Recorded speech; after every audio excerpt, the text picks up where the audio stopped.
क्या सीयूटी 2025 की परीक्षा जो है वो हम किसी भी सब्जेक्ट से दे सकते हैं? आपने 12th में क्या पढ़ा है, नहीं पढ़ा है, उससे कोई मतलब नहीं है। तो यहाँ पर एक नया अपडेट ये है ना, जो चेयरमैन है यूजीसी के, उन्होंने कहा है कि 12th में अगर आपने कोई सब्जेक्ट पढ़ा है या फिर नहीं पढ़ा है, अगर आप उस सब्जेक्ट से देना चाहते हैं, तो आप उसका सिलेक्शन कर आप उस सब्जेक्ट को पढ़कर आप एग्जामिनेशन जरूर दे सकते हैं।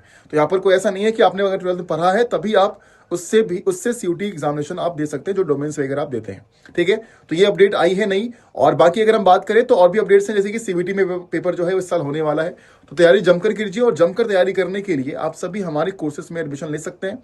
जितने भी हमारे भोकाल 4.0 के बैच हैं, आर्ट्स के, साइंस के, या फिर जो हमारे आर्ट्स साइंस के महापैक हैं या जीटी लैंग्वेज के महापैक हैं, वो सारे बैचेस ज्वाइन करने के लिए सोनू 40 कूपन कोड होगा।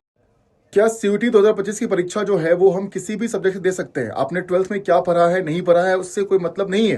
तो यहाँ पर एक नया अपडेट ये है ना, जो चेयरमैन है यूजीसी के, उन्होंने कहा है कि 12th में अगर आपने कोई सब्जेक्ट पढ़ा है या फिर नहीं पढ़ा है, अगर आप उस सब्जेक्ट से देना चाहते हैं, तो आप उसका सिलेक्शन कर आप उस सब्जेक्ट को पढ़कर आप एग्जामिनेशन जरूर दे सकते हैं।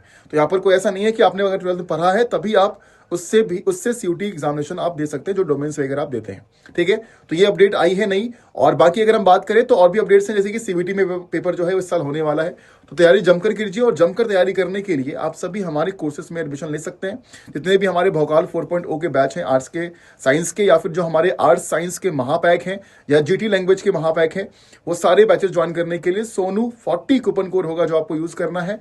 और इस दिए गए ईमेल आईडी पर आप मुझसे संपर्क भी कर सकते हैं। Thank you so much.